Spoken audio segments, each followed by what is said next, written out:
Hello student, तो कैसे हो आप सब? उम्मीद करते हैं सब अच्छे होंगे और पढ़ाई बहुत अच्छी तरह से कर रहे होंगे। तो चलिए हम चलते हैं अपने वीडियो पे। हमने प्रश्नावली 1.1 के क्वेश्चन 1 और क्वेश्चन 2 को सॉल्व कर चुके हैं पिछले वीडियो में। तो जो स्टूडेंट उसको नहीं देखे हैं तो जाके पहले पहली वीडियो को देख लें। तो यहाँ पर हम अब तीसरा क्वेश्चन को हल करते हैं। तो तीसरा क्वेश्चन है, अभाज्य गुणनखंड विधि द्वारा निम्नलिखित पूर्णांकों के एचसीएफ और एलसीएम ज्ञात कीजिए। तो फर्स्ट क्वेश्चन है हमारा 12, 15 और 21 का अभाज्य गुणनखंड विधि द्वारा एचसीएफ और एलसीएम ज्ञात करेंगे।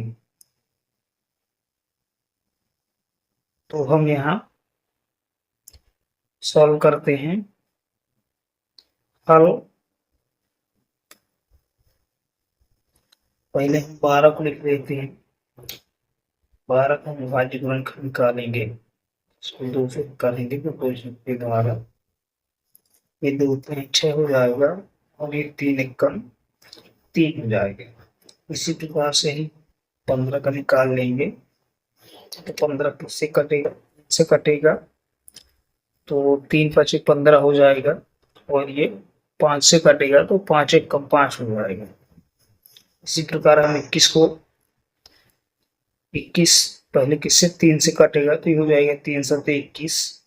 फिर इसको काटेंगे तो ये 7 से कटेगा तो 7 एकम 7 हो जाएगा। तो इनको हम लिख लेते हैं।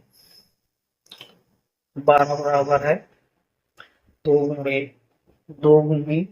3 और हम लिख लेते हैं 15 बराबर हो जाएगा 3 गुणे 5 और यहाँ किस बराबर हो जाएगा 3 गुणे 7। तो हम लिखेंगे एचसीएफ कौन हो जाएगा, जो तीनों पे होगा। तीनों पे कौन है, 3 है तो एचसीएफ हो जाएगा 3। एलसीएम एलसीएम क्या होगा, एलसीएम जो तीनों पे होगा उसको एक बार लिखेंगे, बाकी को सबको लिख देंगे। 2 गुणे 2 गुणे 5 और गुणे 7। तो एलसीएम इसका हो जाएगा 7 35 2 70 70 140 और 140 और ये हो जाएगा 420। यही हमारा आंसर हो जाएगा। अब हम चलते हैं दूसरे क्वेश्चन की ओर। तो दूसरे क्वेश्चन में 17 23 और 29 का एचसीएफ और एलसीएम निकालना है। पहले 17 अभाज्य गुणनखंड निकाल लेते हैं। तो 17 और किसी संख्या से नहीं कटेगा, इसलिए इसको हम 17 से काटेंगे, ये हो जाएगा 17 एकम 17। ऐसे 23 भी किसी संख्या से नहीं कटेगा, ये 23 स्वयं से कटेगा, 23 एकम 23 हो जाएगा। और 29 भी स्वयं से कटेगा तो 29 एकम 29 हो जाएगा। तो हम लिखेंगे 17 बराबर हो जाएंगे 17 और गुणे में लिखेंगे 1, ये हो जाएगा 23। इसको हम लिख देंगे 23 गुणे 1, यहाँ लिख देंगे 29 गुणे 1। कुछ बच्चे बोलेंगे कि हम यहाँ 1 क्यों नहीं लिखें, तो आप लिख सकते हैं, कोई दिक्कत नहीं है, आप यहाँ भी 1 लिख सकते हैं। तो अब हमारा जो एचसीएफ होगा जो तीनों पे कॉमन होगा। तीनों पे कॉमन क्या है, तीनों पे जो संख्या तीनों पे आएगी, अभाज्य गुणनखंड करने पे जो संख्या तीनों पे आएगी वही हमारा एचसीएफ हो जाएगा।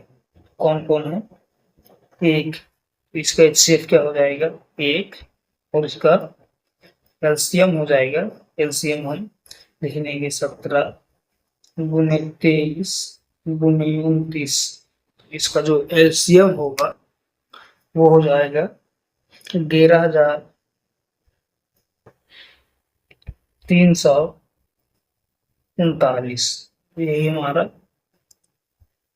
आंसर हो जाएगा।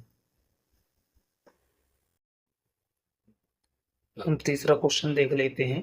तीसरा क्वेश्चन है 8, 9 और 25। इसका हमें एचसीएफ और एलसीएम निकालना है। पहले 8 का हम भाज्य गुणनखंड कर लेते हैं। ये 2 से कटेगा तो 2 चाकू 8, फिर 2 से कटेगा तो 2 दूनी 4, और फिर ये 2 से कटेगा तो 2 एकम 2। 9 का कर लेते हैं। ये 3 से कटेगा तो 3 त्रिकाई 9, ये फिर से 3 से कटेगा तो 3 एकम 3 हो जाएगा। ऐसे 25 का हम कर लेते हैं।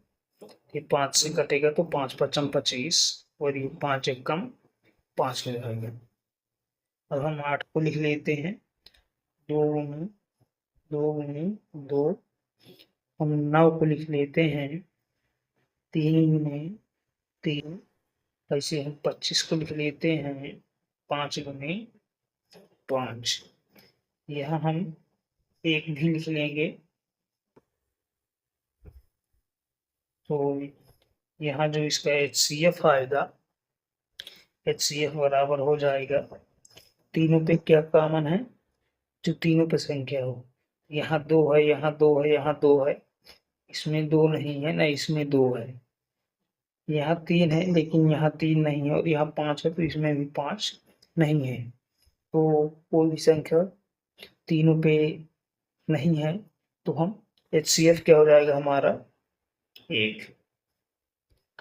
और जो एलसीएम होगा, एलसीएम बराबर हो जाएगा, हम इनको सबको लिख लेंगे। तो ये हो जाएगा 2 गुने 2 गुने 2 गुने 3 गुने 3, और ये हो जाएगा गुणे 5, और ये भी हो जाएगा गुणे 5। इनके सबको गुणा कर लेते हैं। ये हो जाएगा 2 दूनी 4, 4 दूनी 8, 8 त्रिक 24, 24 3 72, और 72, 72 गुने 5 हो जाएगा 5 दूनी 10, 7 35 36 360, और 360 गुने 5 हो जाएगा। तो इसका जो एलसीएम आएगा वो आ जाएगा 1800। हम चौथा क्वेश्चन को हल करते हैं।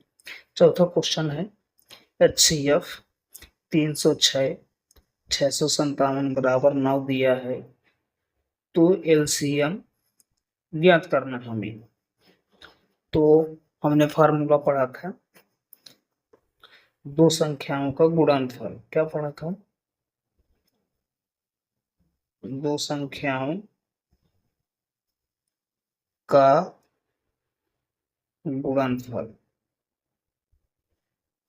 हम इसको A गुने B भी लिख सकते हैं, बराबर हमने पढ़ा था एलसीएम गुणे HCF। ये फार्मूला हमने फर्स्ट वीडियो में देख चुके हैं। तो हम A बराबर मान लेते हैं 306, और B बराबर मान लेते हैं 657। A बराबर 306 और B बराबर 657। तो हम यहाँ लिख देते हैं फार्मूले के अनुसार 306 गुणे 657 बराबर एलसीएम गुणे, और ये HCF दिया है, हम यहाँ लिख देंगे HCF बराबर 9 दिया है। यहाँ हो जाएगा 9। हम जब एलसीएम निकालेंगे, एलसीएम बराबर ये हो जाएगा 306 गुणे 657, और ये 9 इधर गुणे में है तो इधर आएगा तो क्या हो जाएगा, भाग पे हो जाएगा। अब इसको हम काट देते हैं, तो ये कट जाएगा 9 एकम 9, ये कटेगा 9 सत्ते 63 है, और 2 बचेगा तो 27 हो जाएगा, तो 9 त्रिक 27 हो जाएगा। इसका हम गुणा कर लेते हैं, तो 306 गुणे 73 करेंगे, 3 छंग 18, हासिल 1, 3 शून्य शून्य और 1 यहाँ हासिल आ जाएगा, 3 त्रिकाई 9 हो जाएगा। इसका हम 7 के गुणा कर लेते हैं, तो 7 छंग 42 की 2 4 हो जाएगा, हासिल 7 शून्य शून्य 4 आ जाएगा, और ये हो जाएगा 7 त्रिक 21, ये हो जाएगा 8, ये हो जाएगा 2 1 3, 9 4 13 3, हासिल 1, 1 और हासिल 1 2, और ये 2। तो हमारा जो एलसीएम आएगा वो आएगा 22,338। यही हमारा आंसर हो जाएगा।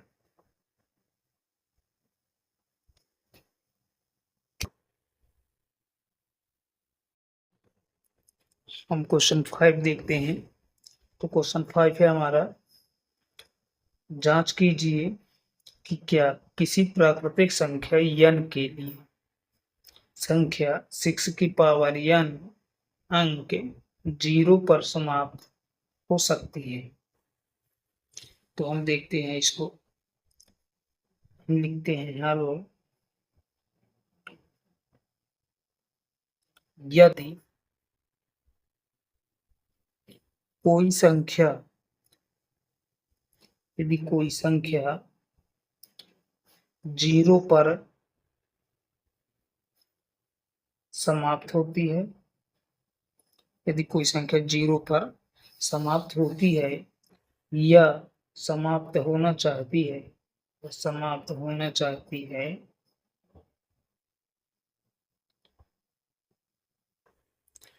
तो उसका अभाज्य गुणनखंड उसका अभाज्य गुणनखंड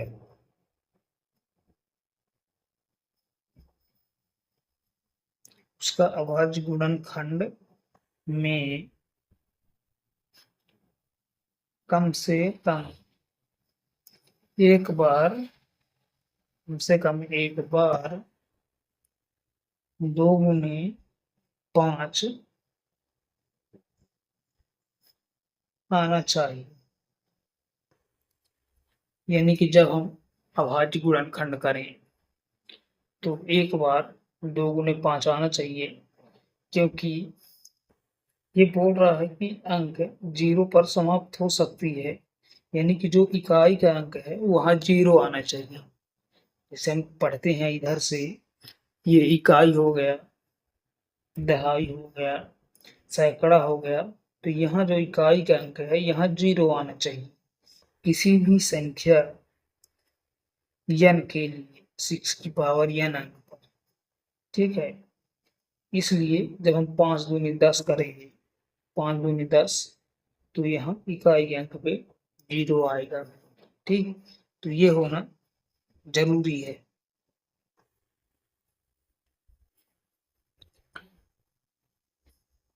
छह का अभाज्य गुणनखंड 6 का अभाज्य गुणनखंड करने पर 6 का अभाज्य गुणनखंड करने पर यह 2 गुणे 5 के रूट का नहीं है, अर्थात यहां से लिखेंगे हम, अर्थात यह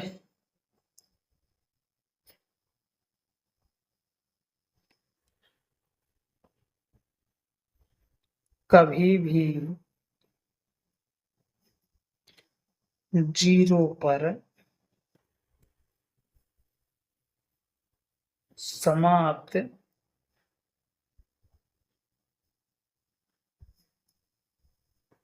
नहीं हो सकती।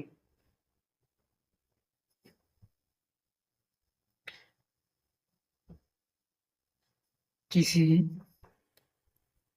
संख्या n के लिए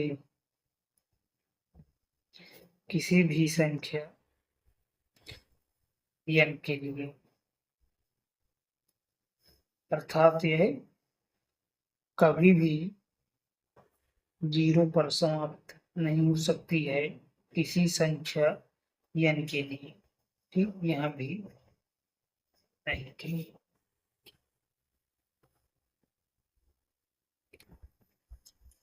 आइए हम देखते हैं क्वेश्चन नंबर 6। तो क्वेश्चन नंबर 6 कहता है व्याख्या कीजिए कि इतना और इतना भाज्य संख्याएं हैं। तो भाज्य संख्याएं होती क्या हैं? ऐसी संख्याएं जिनका अभाज्य गुणनखंड करने पर कम से कम 3 अंक आ जाएं और ज्यादा से ज्यादा कितना भी हो सकता है। ठीक है, ऐसी संख्याएं जो स्वयं और एक के अलावा और दूसरी संख्या से भी विभाजित हो जाए उसे हम भाज्य संख्याएं कहते हैं। और उसका फैक्टर करने पर यानी कि अभाज्य गुणनखंड करने पर कम से कम 3 संख्याएं आ जाएं। जैसे कि हम यहाँ देख लेते हैं, जैसे हमने 4 की बात की, तो जैसे 4 है हमारी सबसे छोटी भाज्य संख्या, तो इसका हम जब फैक्टर करेंगे ये हो जाएगा 2 दूनी 4 और ये हो जाएगा 2 एकम 2। तो यहाँ 3 संख्याएं 1 2 3 यानी कि 3 संख्याएं आ गई। ऐसी 6 हमारी है भाज्य संख्या। तो इसको हम देख लेते हैं, इसको हमने 2 से डिवाइड किया तो 2 3 6 हो गया, और हमने इसको 3 से किया तो 3 एकम 3 हो गया, तो इसमें भी 3 अंक आ गए। ठीक, तो हम अब इसको हल करते हैं। यहाँ है हमारा 7 गुने 11 गुने 13 प्लस 13। तो यहाँ से हम 13 को बाहर ले लेते हैं यानी कॉमन ले लेते हैं। 13 कॉमन हो गया तो यहाँ बचा 7 गुने 11 और यहाँ बचा प्लस का 1।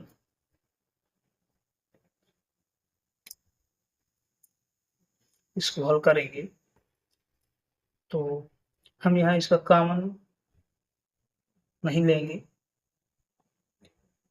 ठीक, कॉमन नहीं लेंगे हम, इसका हम मल्टीप्लाई करेंगे यानी गुणा करेंगे। इसका गुणा करने पे आ जाएगा 1001 और प्लस यहाँ 13। तो इसको जब हम ऐड करेंगे तो हो जाएगा 1014।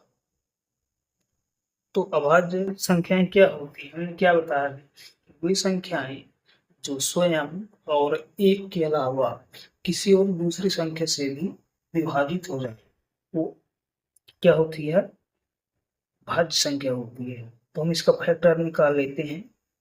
तो हम 1014 का फैक्टर निकालेंगे, ये 2 से इसको डिवाइड करेंगे तो 2 पंचे 10 हो जाएगा, फिर भाग में पहुंचे फिर 0 हो जाएगा और 2 सब पे 14 हो जाएगा। इसको हम और काट सकते हैं, इसको हम 3 से डिवाइड करेंगे तो 3 से डिवाइड करने पे ये हो जाएगा 3 एकम 3, यहाँ 2 बचा और ये 0 तो ये 20 हो गया। 3 छंग 18, ये 20 में 18 गए तो 2 बचा और ये 7 तो 27 हो गया, तो 3 9 27 हो गया। अब ये 169 काटेगा 13 से, 13 कम 13 3 बचा 9 39 हो गया, 13 3 39 और ये हो गया 13 कम 13। देखो हमने जैसे बताया था कि भाज्य संख्या वे संख्याएं होती हैं जो एक स्वयं और एक के अलावा और संख्याएं से विभाजित हो जाए वो भाज्य संख्या होती है। तो ये संख्या विभाजित हो गई दूसरी संख्या से भी। ठीक, तो हम इसको लिख देंगे अतः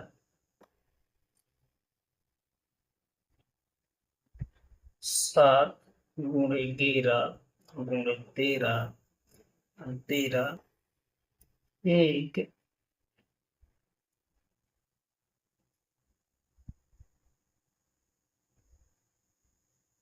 भाज्य संख्या है, क्योंकि यह कई अन्य संख्याओं का मतलब दूसरी संख्याओं से भी विभाजित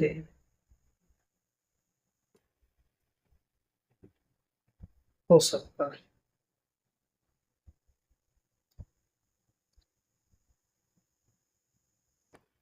तो हम इसको भी देख लेते हैं। ये भाज्य संख्या है या अभाज्य है। तो इसका हम जब गुणा करेंगे तो ये आ जाएगा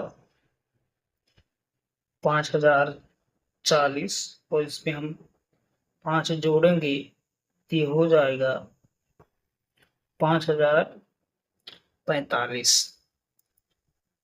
अब इसका हम फैक्टर निकालेंगे तो 545, इसको हम फैक्टर जब निकालेंगे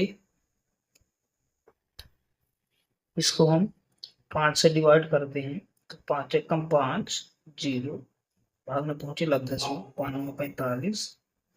अब ये संख्या और किसी संख्या से विभाजित नहीं होगी, यहाँ से डिवाइड करेंगे एक हो जाएगा।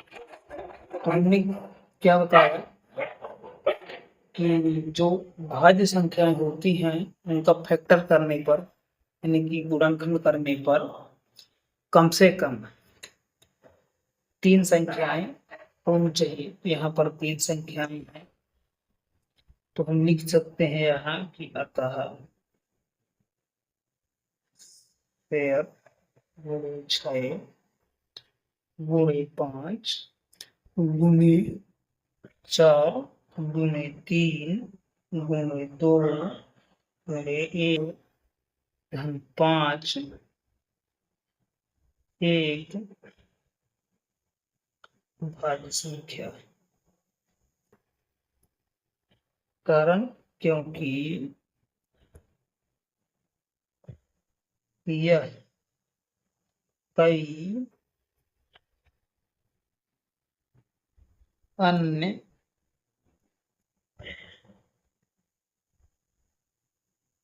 संख्याओं से विभाजित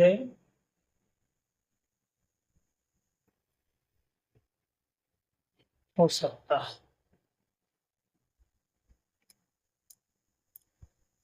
तो हम क्वेश्चन 7 देख लेते हैं। ये प्रश्नावली 1.1 का लास्ट क्वेश्चन भी है। तो क्वेश्चन है हमारा, किसी खेल के मैदान के चारों ओर एक वृत्ताकार पथ है। इस मैदान का एक चक्कर लगाने में सोनिया को 18 मिनट लगते हैं, जबकि इसी मैदान को चक्कर लगाने में रवि को 12 मिनट लगते हैं। मान लीजिए वे दोनों एक ही स्थान और एक ही समय पर चलना प्रारंभ करके एक ही दिशा में चलते हैं। कितने समय बाद वे पुनः प्रारंभिक स्थान पर मिलेंगे? तो हम इसको देख लेते हैं। मान लीजिए कि ये हमारा खेल का मैदान है और इसकी चारों ओर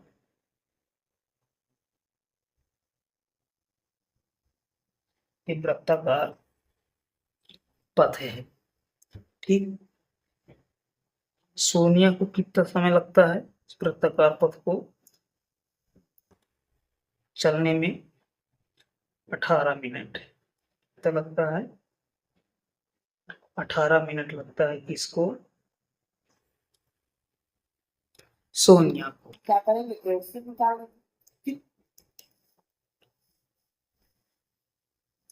और रवि को इसी मैदान का चक्कर लगाने में रवि को 12 मिनट लगते हैं। रवि को कितना लगता है 12 मिनट।